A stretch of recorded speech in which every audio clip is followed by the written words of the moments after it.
शेतकरी दादा सांगत हिरवं रान, तुझ्या शेतीमयाचं गाण आम्ही गातोय आनंदानं, तुझ्या शेतीमयाचं गाण आम्ही गातोय आनंदानं. सर्वांना नमस्कार. संपूर्ण जगाचा अन्नदाता म्हणजे शेतकरी. तुमचा आमचा सर्वांचा पोशिंदा म्हणजे शेतकरी. प्रचंड काबाड कष्ट करून अनेक अडचणींवर मात करून स्वतः उपाशी राहून दुसऱ्यांचे पोट भरणारा बळीराजा म्हणजे शेतकरी. शेतकरी शेतीत पिके पिकवताना त्यांना एक अडचण नेहमी भेडसावते, ती म्हणजे बियाणे उगवेल की नाही, पेरलेले बियाणे उगवेल की नाही. या समस्येवर मात करण्यासाठी आम्ही जिल्हा परिषद प्राथमिक शाळा शेवळीचे विद्यार्थी विकसित भारत बिल्डथॉन अंतर्गत हा प्रकल्प सादर करत आहोत. आमच्या गटाचे नाव आहे शेवरी फायटर्स. आमच्या गटाचे ब्रीदवाक्य आहे आमच्या गटाचे ब्रीदवाक्य आहे कर्मण्य वाधिकारस्य मा फलेषु कदाचन. म्हणजेच आपले काम प्रामाणिकपणे करावे आणि फळाची अपेक्षा करू नये. आमच्या समस्येचे नाव आहे पेरलेले बियाणे न उगवल्यामुळे होणाऱ्या शेतकऱ्याचे नुकसान. बऱ्याचदा शेतकरी दुकानातून विकतचे बियाणे आणतो. त्याला वाटते की दुकानातले विकतचे बियाणे प्रक्रिया केलेले असते, त्यामुळे अधिक उत्पन्न मिळते. या आशेने शेतकरी दुकानातून विकतचे बियाणे आणतो. या गोष्टीसाठी तो खूप कष्ट करतो आणि तो बिया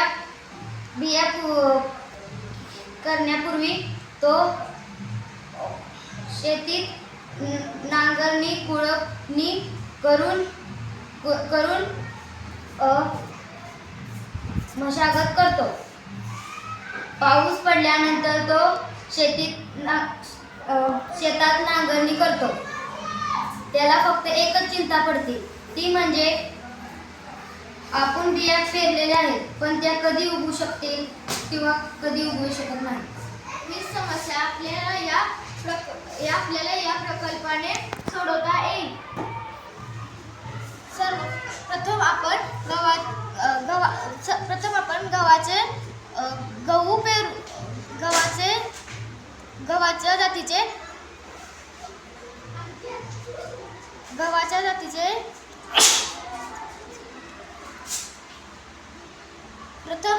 गव्हाच्या जातीचे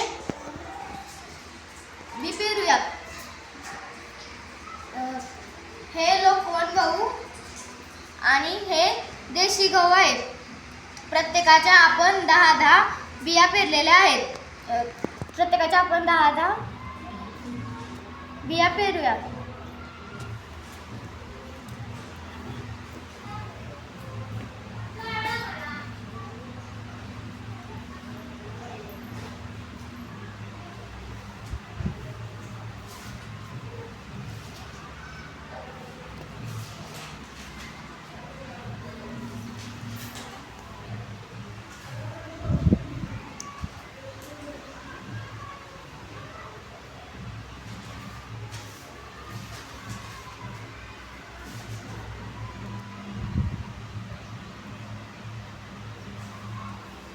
ज्या जागेवर आपण ज्या बिया पेरलेल्या आहेत त्याचे नाव देऊया.